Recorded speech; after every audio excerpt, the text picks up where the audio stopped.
Hey folks, how's everybody doing today? Happy Thursday, hope you're doing alright. I'll get that kick. So we're moving on, talking more about classes here. And we're going to look a little bit more at testing our classes and making sure that what they're supposed to do does happen without us having to write a bunch of code that prints things to the screen. Because that's not really the ideal way for us to do this. And it turns out people are kind of bad at that sort of thing. Hey, Trumpet Man. Thanks for coming along. Good to see you. Oh, I forgot to refill my coffee mug. That is a bummer. That is a bummer. So, what we've done so far, we looked at this mug class. And the idea is that this is the blueprint for making instances of this mug class in memory. Anything that's a self-dot attribute is going to belong to every instance of mug. And I can have as many mugs as I want in memory. We can make tons of them if we want. And then the methods that we write here, these public methods, are the way that people interact with our class. So they can call these methods with an instance, and it's going to go do the code here. So the idea here is that you can change the color of your mug, but you can't change the size in milliliters. You can change the current volume in milliliters, but it's not just a set thing. The way that you change that is either you fill your mug or you drink from the mug. And that's essentially how we're saying this is the way you can interact with mug. So let's write another class here. Let me do a new, I'll just do, I can do it right in here. So we'll just add another class to the top here. Let's write a class for electric vehicle. We'll say, okay, this is the electric vehicle class. Then we're going to have this init method. This init method is the special method that says this runs when you create an instance of electric vehicle. And if we need any sort of arguments, we can add them to this list here. But for now, let's look at what sort of things electric vehicle knows about itself. So, and again, we're going to follow this convention that these variables should start with an underscore. because we want them to be private. We want to take all of our details, we want to encapsulate them into this nice little package, and the only way that people have access to them is through our methods here. Because we don't want them to change them directly. We want to make sure that our class has integrity. So we'll probably have a make here. And we'll add these as variables in a little bit. So we'll have a self.model equals the model. We'll have a self dot, probably a color as well, right? You have a certain color of a car, so you have the make, the model, and the color of a car. We'll have a self dot battery capacity in kilowatt hours. Right, so this is the total capacity here. Hey, Hector, thanks so much for donating there to the Student Scholarship Fund over at the University of Michigan Dearborn. Does kilowatt have 2 T's? That's so cool.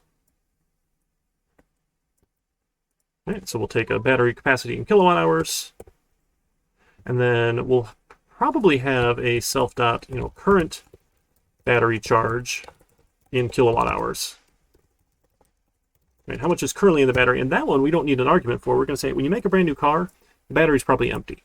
Or maybe you could say it's full. I mean, whatever default you want here is perfectly fine. It doesn't have to come through as an argument. Right? Only the things that you want people to be able to give you as arguments should come through as arguments in this init method here, this constructor method here. Okay, and then we're going to have a self dot, and I know this is a gross simplification of it here, but we're going to have a kilometers per kilowatt hour. And that'll be an argument that we're given to say, okay, this electric vehicle gets this many kilometers per kilowatt hour. And again, just to keep things a little more consistent, I'm going to do all my variables that have arguments first, and then I'm going to have my default second. So then to make an instance of electric vehicle, you need to give me a make, you need to give me a model, you need to give me a color, you need to give me the battery capacity in kilowatt hours, and you need to give me the kilometers per kilowatt hour. And I know that one does change. In my vehicle, it's different if you're running the air conditioning or if you're running the heat, and then all sorts of fun things like that, but that's okay. Oops, I did not copy paste right. There we go. So to make an instance of electric vehicle, you need to give me these 5 things, and I'm just going to take those 5 things, and we're good to go. Now, how do we interact with this vehicle? Now, I don't think we had... Was generate? We didn't have generate. I want override, implement methods. Nope. Thought there was a way. I'm not seeing it right now. Let's go to code. That's folding. No, there should have been a way to give us some built-in code here, and I'm really sad I don't see it. But that's okay. That's all right. So if you need to get access to these methods, we can write all of these get methods. So this way they can see what the current value is of all of these. And again, for set color, I can just copy paste because that one's the same. So I'm going to let you paint your car if you want. You can paint your electric vehicle because color can change. But the make and model, once you say, hey, this is a Tesla Model S, it's never not a Tesla Model S. So there's no way to change the make or model here. So we don't need to give them a public method to do that. But if they want to go paint their car, great. They can go paint it. These other values, your battery capacity is not going to change. Now, I know this one does degrade over time as you drive, but you don't say, hey, set my capacity to this particular value. It's not like you don't say, hey, I want to paint it hot pink, and you're going to just make it hot pink, right? You don't get to tell it what its capacity is aside from when it was manufactured. There's a process that happens here. So all of our get methods, then we'll have a define for get make, and returns self.make. We'll have a get model. I swear there was a way. Give me just 1 second. Let me go Google this because it's upsetting me now. This is PyCharm class get methods. The way to make the NetBeans PyCharm, my goodness, generate the code for you. Generating code. Is it? Come on, friends. Alt insert. Templates, overriding. Else. Wrap or unwrap. No, why is there not? Goodness. I really thought there was a way to do this. Auto-generate setters and getters, yeah. This is what I want, the set and get methods. That's on PyCharm, right?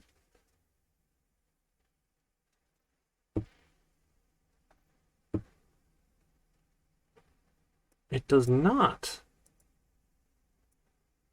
property live. Okay. I guess there's not. So we're stuck doing this the hard way, but that's okay. Self dot model. Not the worst thing in the world. Define get color. Given self return self dot color. Define get battery capacity kilowatt hours. It's just tedious to do all these here is all. Return self dot battery capacity. Define get kilometers per kilowatt hour. Return self dot and define current battery charge. Get current battery charge. Return self dot current battery charge. Okay, so we have all the gets. We have our set color. Now, the ways that we're going to interact with our current battery charge is we're going to charge the vehicle, right? And we're going to drive the vehicle. Charging it will increase the charge. Driving it will reduce the charge. Right, so we're going to add those methods then. Define a charge given a kilowatt hours to charge. Right, so if you give me a number of kilowatt hours to charge, I'm going to add that to your current battery charge in kilowatt hours. Right, so you say, okay, go ahead and add 15 kilowatt hours. Sure. So we'll take our self value here, and we're going to add to it the kilowatt hours to charge. Now, we might only want to do this. The idea that we write a class is that we're protecting the integrity of our class. We're making sure we never get put in a bad state. So I want to make sure that that value that you give me is greater than 0. Because if you give me a negative number, then you've done a bad thing, and this is me protecting against that. So that idea is that you don't know what people are going to try and do, because users will do the weirdest things with our programs. So we're going to make sure that they give me a valid value to charge here, and then I can go and add it here. Then when that happens, I need to make sure you didn't try and overcharge the battery. Right? If my battery only holds 80 kilowatt hours and you try and charge 100, I can't have 100 kilowatt hours in an 80 kilowatt hour battery. So we're going to check to see if we went over our capacity. So we'll check if our self current now is greater than our capacity. Then what happens is you only are allowed to be at the capacity. We'll say, okay, you charged it to completely full. We'll say the value now is equal to your capacity. So if you tried to add 1,000 kilowatt hours and you only have 80 in the battery, we're just going to be stuck at 80. So we're not going to worry about pretending whether or not that used extra electricity. So this is just our sanity check. So you try and charge, we make sure it's positive, and then we try and make sure that you didn't overcharge the battery. So you can go no more than the capacity. Does that make sense? So this is how you interact with the electric vehicle. You go and charge it. You tell it, okay, I want to charge this many kilowatt hours. And then we're going to define the drive method that takes kilometers to drive here. So driving then is going to, excuse me, is going to reduce the battery charge based on how many kilometers per kilowatt hour we get. So if you tell me how many kilometers you need to drive, I can calculate now the kilowatt hours required. Kilowatt hours required is going to be the kilometers divided by the kilometers per kilowatt hour. So if you want to drive 10 kilometers and you get 5 kilometers per kilowatt hour, that's going to take 2 kilowatt hours. So then I can go and I can take my battery charge here and I'll subtract the kilowatt hours required. And again, I probably also want to do some sanity checking here. This is going to seem a little silly here, but again, people will give you the weirdest things. And if you're not checking to make sure they can't give you a negative value, then, if they gave you a negative value, they've essentially charged the vehicle, which is really weird. Although, I think someone was just actually filing a patent for that. Turns out you can tow your electric vehicle because they have the regenerative, oh my goodness, regenerative braking. Should not be that hard of a word to say, where that as the vehicle is braking, it can start charging the battery through the brakes. So if you just tow a vehicle, an electric vehicle, it will actually charge the battery. So someone did a little experiment here and they just towed, I think it was their Tesla, a couple miles along the freeway and they got enough charge to keep going here. So, as fun it is to make fun of people who drive electric vehicles and be like, oh, hey, if you run out of charge on the freeway, we have to bring a gas-powered generator to generate the electricity to charge your vehicle. Turns out we do have another approach. Right? You just hook it up to the tow truck and just tow it with towing straps along, and it will charge. But again, sure, that's fine. And I'm not actually sure if that's good for it or not, but someone had filed a patent for that, right? EV charging via towing patent. I'm pretty sure I read about this. Yeah, oh, Ford is trying to get a patent here.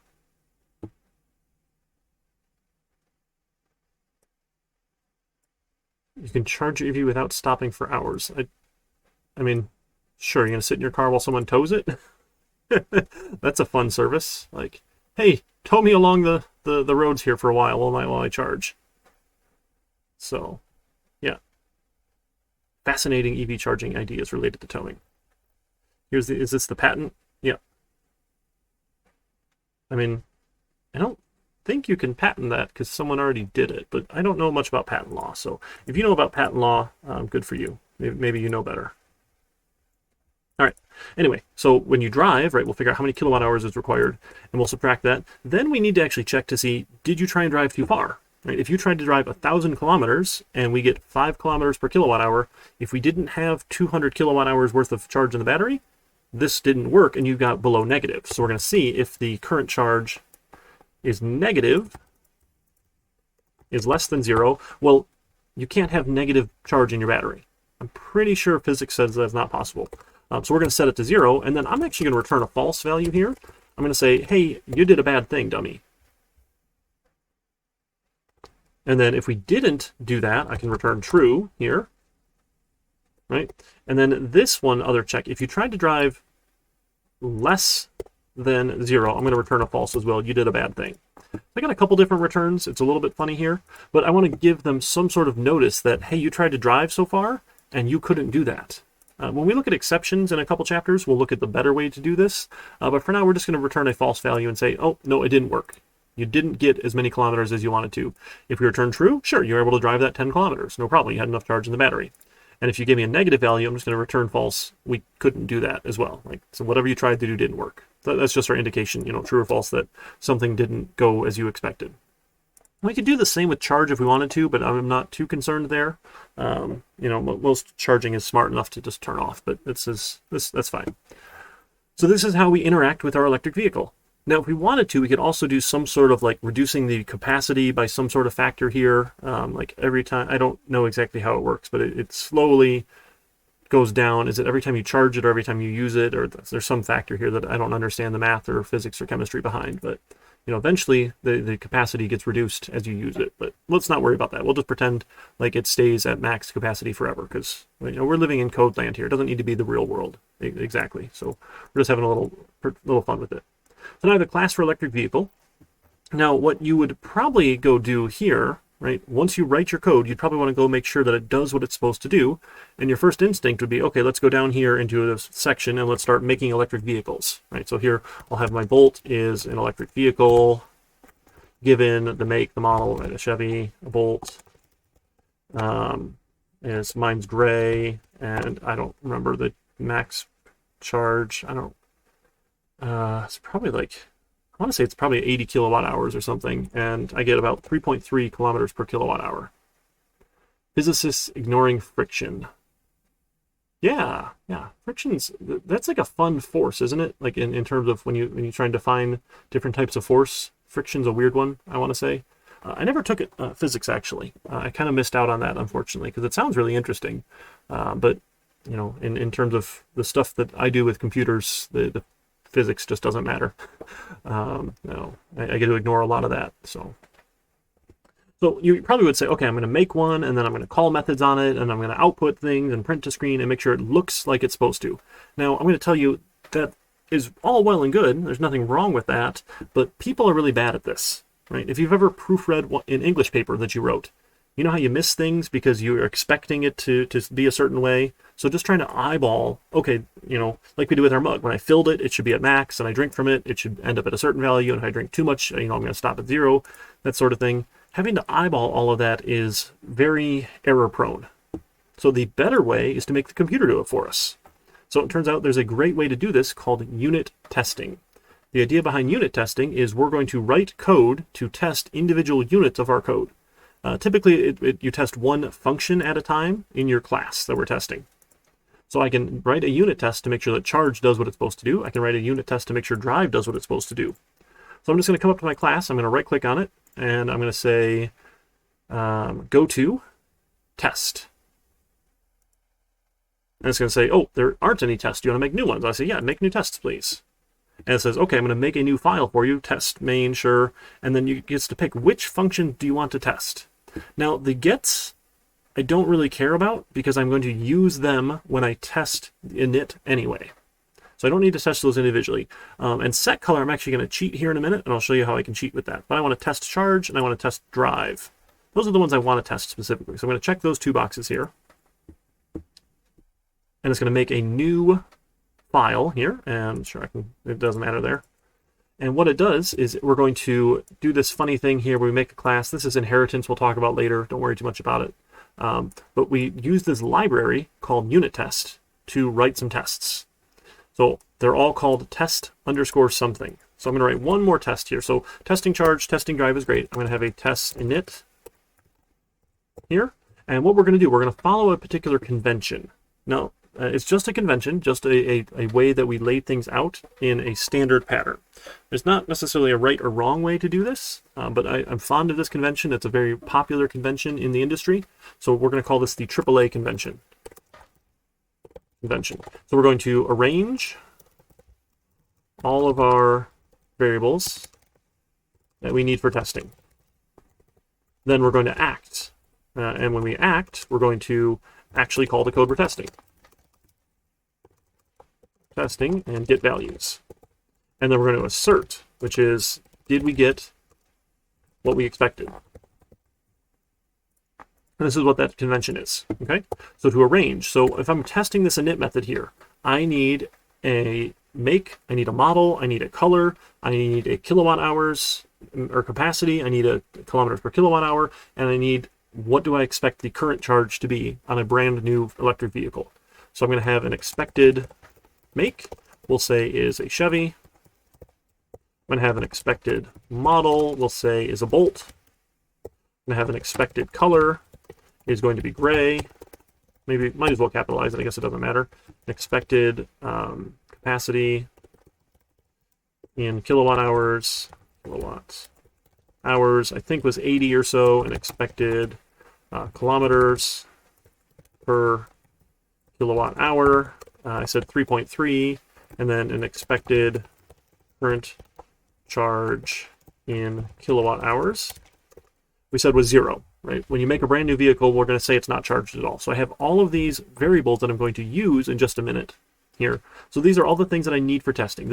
I'm going to give it these values, and then I'm going to check to see what I got back out. What does the class actually think it has? So when I act, I'm going to call that init. So I'm going to have my electric vehicle vehicle equals the electric vehicle. Oops, I have to go import, sorry. So I'm going to say import main. Okay, this is a little ugly. We haven't talked about modules yet, I'm sorry. But you import the name of the file over here. Or actually, let's say from main, import electric vehicle. So from the name of the file, import the name of the class. So from name of py file, import name of class. Okay, that's all we're doing with this one here. Okay, so then I can use electric vehicle. Well, that'll make more sense next week when we talk about it. So we're getting a little bit ahead, but we'll kind of explain some of that magic later.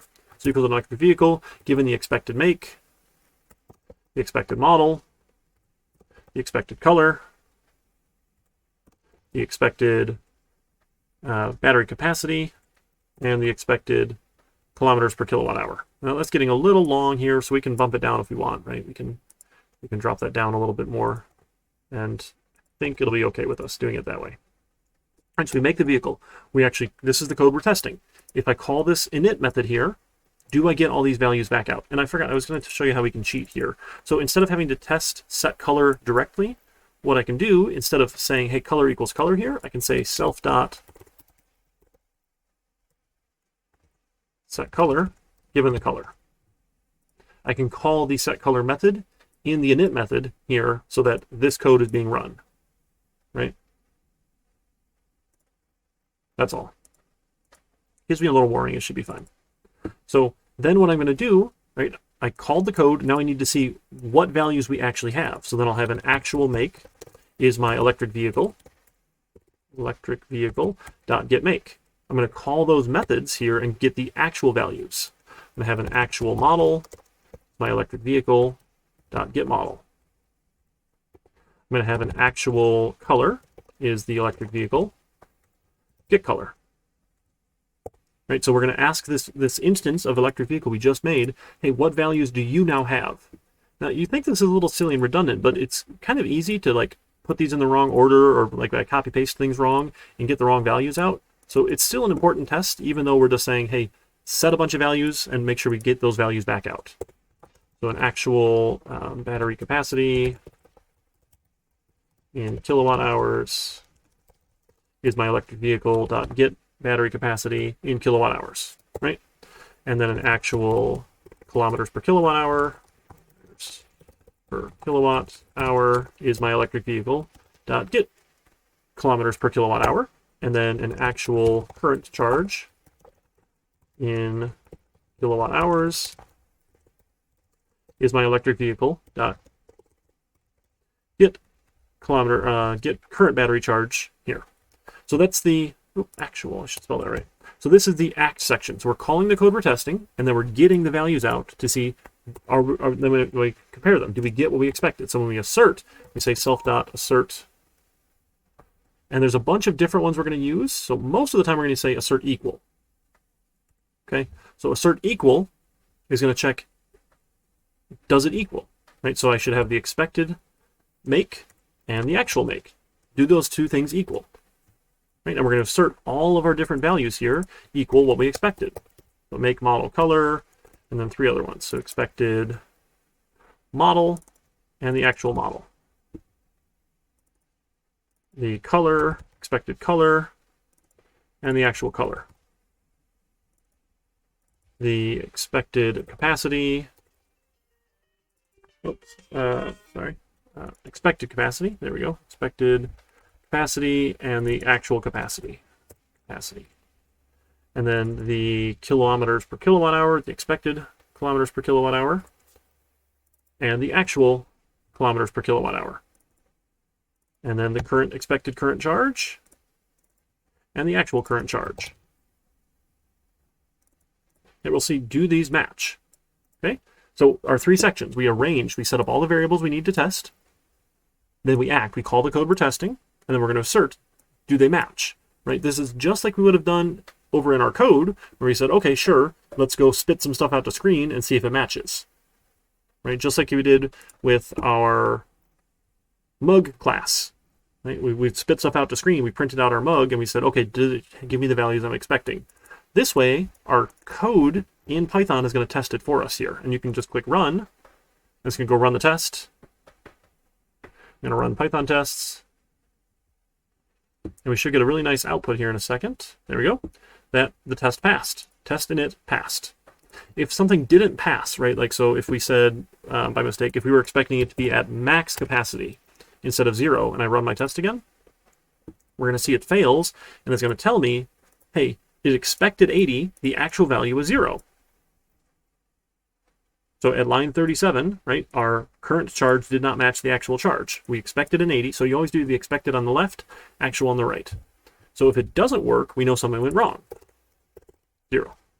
Okay? So now we can write our next test. So we're going to test charge. Now, one of the ideas behind unit testing is there's this metric called code coverage. The idea is that when the unit test runs, you can actually measure how many lines of code have been executed compared to how many lines of code exist in your file. So if you test charge and you never give it more charge than the max, this if is never true, this line of code will never run in your unit test if you don't try and charge more than the battery has capacity. So in terms of code coverage, you would not have 100% code coverage because not every line of code is running. So the idea behind this code coverage metric is saying, okay, how many lines of code can I get to run? And 100% is a good goal. It's a good ideal. Unfortunately, in the real world, we don't always get there for various reasons, and some of those are business reasons because of time and cost and energy and what it takes to test things. But I'm definitely a proponent of saying any code that's worth writing is worth testing. So if it's worth me writing this code, it's worth me testing to make sure it does what I thought it was supposed to do. Right? It's a good little sanity check. It's a self-check. Okay, I think it should do this when I write my code, but maybe I got the symbol backwards, or, all sorts of fun things can happen like that, where you mean to do one thing, but your code doesn't actually do what you were trying to make it do. So unit testing is phenomenal and fantastic and gives you a better chance of catching those errors, because we're putting into Python, hey, this is what I expect to get back out. Do the thing. Did I get what I expected? Right, rather than just eyeballing it here and spitting stuff out to screen. You can still catch it this way, but this is not repeatable. The other really cool thing about unit tests is because the code is doing it itself, you can run those tests like that. And as you get a larger and larger and larger project, right, all of your tests will still run like that. They're really fast. Unit tests are generally very fast tests. It took us 0.136 seconds to run that, versus us doing this by hand would take a little while.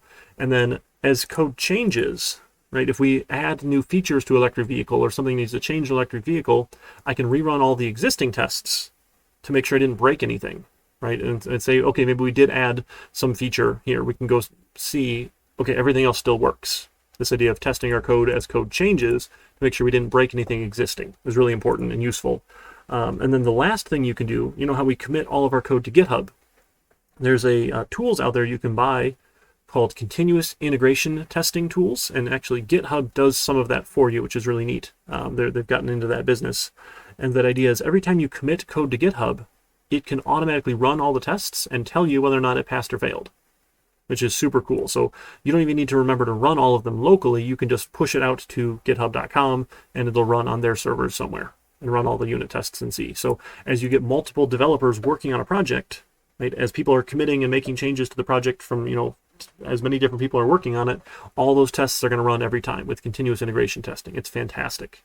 It's phenomenal. It's an industry standard. This is something that should happen all the time, because you want your tests to run and your tests to pass when people are making changes to your code.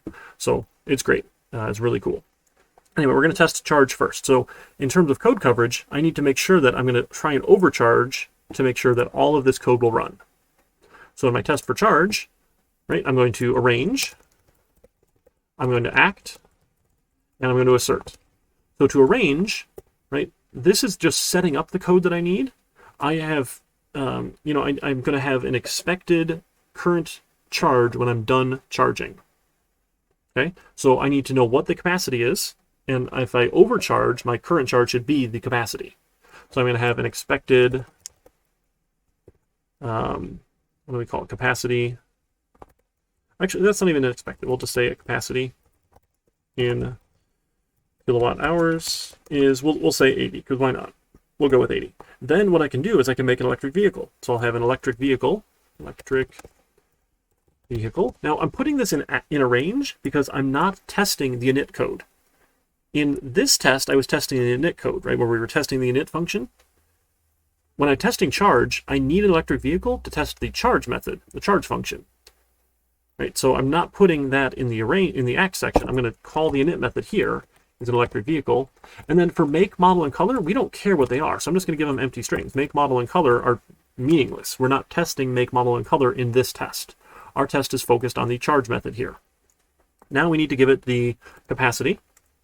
And then how many kilometers per kilowatt hour. So I'll have a kilometers per kilowatt hour.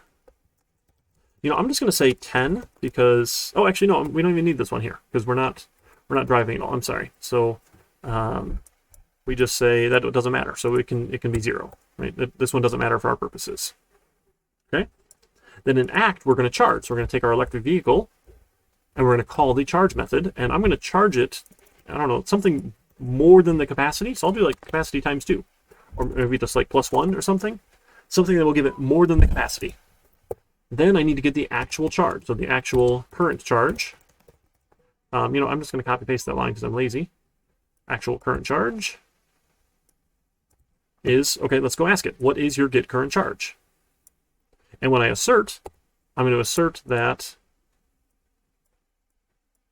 you know what, that's fine. We'll leave that there. So we're going to assert self.assert equals that the capacity is what I expect it to be, matches the actual. Right? If we try and overcharge it, it should stop at the capacity. And that's our test. We'll go ahead and give that one a run. You'll see this one passes. Right? Test charge passes. Life is good. Okay? Now drive is a little bit more complex to get 100% code coverage. Right? I need to make sure that I'm going to get a false result if I try and drive too far. And I need to make sure I'm going to get a true result if I drive a regular amount. And I also need to make sure that I get a false result if I drive negative. So I'm going to have 3 different tests for drive. This is a drive negative value returns false. You know, you want the names of your tests to be nice and descriptive here. So we're going to arrange, we're going to act, and we're going to assert. So the only thing we need here now, right, is an electric vehicle. Electric vehicle equals electric vehicle. Again, the make, model, and color don't matter. Make, model, color don't matter. The capacity doesn't really matter either, and now the kilowatt hours, kilometers per kilowatt hour does matter. So I'm going to go with 10 here. Now, if I don't charge my vehicle, right, and I give it a negative number, then nothing should happen, right? I should get back a false. But I'm going to say my result is equal to electric vehicle.drive, and we're going to say -1. So I'm going to have an expected current charge in kilowatt hours. Hours is 0 as well. So we're going to drive and get a result, and then we're going to have an actual current charge. Right? It should stay at 0, right? It shouldn't have gone to negative. We can assert. So we can assert 2 things. So I'm going to assert false or self dot. So you could use assert equals, but assert false is easier. We'll just say, hey, result should be false, instead of saying assert equals the result and false, because we could do, you know, false equals false, and that's a fine assert, but this saves a little bit of typing here. And then we'll assert equals our expected current charge and the actual current charge. Right? Did I stop at 0? Right? I should not have gone negative. Right? It should still be at 0. So we can run this test here, testing that we return a false value and our battery stays at 0. Great, life is good. So now we're going to do another one. So I'm going to just copy paste the whole test, essentially. I'll save a little bit of time here. And now we're going to say drive works. I don't know. Or maybe returns true. Returns true. So I need an electric vehicle. I'm going to give it some sort of expected charge. So if I charge it to capacity at 80 and I drive for 10 kilometers, that should use 1 kilowatt hour if I get 10 kilometers per kilowatt hour. So I'm going to say my expected charge should be 79. Then I also need to charge this electric vehicle. So I'm going to call charge. I'm going to charge it 80 kilowatt hours. We'll charge it up to the max. Sure, go for it. Then we're going to say, okay, I should be at 79 once I drive 10 kilometers. Okay, so my result should be true, because that should work. I should get back a true. And then my expected charge should be the actual charge. If we drive 10 kilometers, we get 10 kilometers per kilowatt hour. It should take 1 kilowatt hour, right? If I charge at 80, I should have 79 left. So we're just putting into code here what we expect to have happen rather than printing it out to the screen. And that one works. Okay, so far, I've tested that I can return a false on a negative value, and I can return a true if it does work. Now I want to do one more test where I use up all the battery, and we get back a false result. So let's do drive returns true. Let's copy that one here. So returns false and using all battery. Sure. So if I have a capacity of 80, but I only charge 1 kilowatt hour, and I try and drive more than 10, so 10 should work, right? Because 10 should use up all of the battery, should be at exactly 0. So let's drive 11 kilometers, right? 1 more kilometer than I should be able to get with my charge here. I should get back a false, and the actual capacity of my battery should be 0. But we're going to get back that false result that says, okay, nope, that didn't work for you. You couldn't drive 11 kilometers. Go get towed, right? So all my tests seem to be passing. So I'm going to come up to the class level and hit the run here to run all my tests. And you'll see they all pass now. Or you can right-click and say Run Tests, or run your file here. Either way of hitting Run. I like the little play buttons here for fun, the Run buttons. I can see all my tests passed. Right? So this is the way of writing unit tests to get 100% code coverage to make sure that what we expect to have happen does happen. And we just use this AAA convention. We arrange the variables, we act, we call the code we're testing, and then we assert, did we get what we expected? You could do it all in main, right? There's nothing wrong with doing it in main here, but we get added advantages of doing it in unit test with this unit test framework and the unit test library because it's built in, and then we can take advantage of continuous integration testing and that sort of stuff as we go. It's really cool. Do all sorts of fun stuff with it. So give me 1 second. I got to check, make sure we're not missing too much here out of our Zybooks. Now it's going to feel really funny, and that's okay. We're going to practice it in lab on Monday. Don't worry about that. And then remember, we're not going to have class on the 9th. I've got a conflict, unfortunately. So, but it's just exceptions and modules. It's going to be real fast. We're not going to miss a whole lot as we go. So we should be in pretty decent shape. Let's see, what else is in classes? Yep, constructors. We're going to talk more about interfaces next semester. So I wouldn't worry too much about interfaces. Oh, I'm sorry. Oh, yeah, so this is just those public methods. Yeah. So public methods, you might call it its interface or its API, application programming interface. Those are the public methods you have. Customization. Let's see. Yeah. So the other cool thing you can do with a class is if you're going to represent it as a string, there's a method you can write here, which is a special method you define under str, which is, hey, if you want to turn this thing into a string, what do we do? So instead of printing all this, we're just going to return all of this. Return that value here. Plus. Wait, hang on. What was wrong with this? Oh, goodness. Our method got messed up here. Hang on, let me back this up here. There. So if I just make it really long and then I enter it down. Okay, I was missing my backslash. That's what it was. Okay, I think that's better now. Unnecessary backslash. Sure. Okay, I don't know why. Okay, I need it here in the return. But okay, this one had parentheses. That's all. So you can add this string method. So then instead of even having to call these print things, you can just say print here, marathon mug, or print chest bra mug, right? And it will, using that built-in print method, will turn it into a string value, which is pretty fun. So this is really common to add this string method here. So this is how I represent myself as a string. Other fun things you can do with classes is you can add a less than or a greater than or an equal to or a not equal to, and we'll get to all that next semester as well, kind of comparing classes to one another here. But you can define those as well. Those are all the underscore methods. There's a whole bunch there, which is a lot of fun. And you'll do a little bit of practice here in Zybooks with that as well. Let's see. Stretch. Thank you, Trumpet Man. Oh. There we go. I've been meaning, I gotta add some push-up rewards, but I don't have a good spot in my office to do that right now because I have things I need to organize a little better, unfortunately. So, let's see. Yeah, cool. Memory allocation. That's fun stuff. Garbage collection. Okay, cool. Yeah, so I think we're pretty good in terms of classes. Again, we're sort of just doing it at a basic level here to talk about classes. When we continue on next semester in 2001, we're going to take a real deep dive into classes and some more of those object-oriented principles. I'll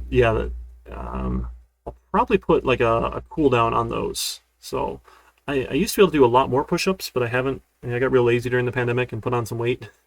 That pandemic weight, so I should put those back in to help me get back into shape here. But I can still get a good 20 in a row, but to do that more than once, I think would be a little bit rough over a 1 hour, hour 15-minute stream. So we'll see how that goes. And I did have a couple people ask me questions already about 2001. That's the class for the winter semester. It's like the second part of this essentially. So we follow the general computer science majors or CIS majors take 150 and 200, which is computer science 1, computer science 2. So we do computer science 1 for data scientists, computer science 2 for data scientists taught in Python. It's essentially the same topics, but we approach it with Python and we try and tackle some more interesting projects than the things that they do.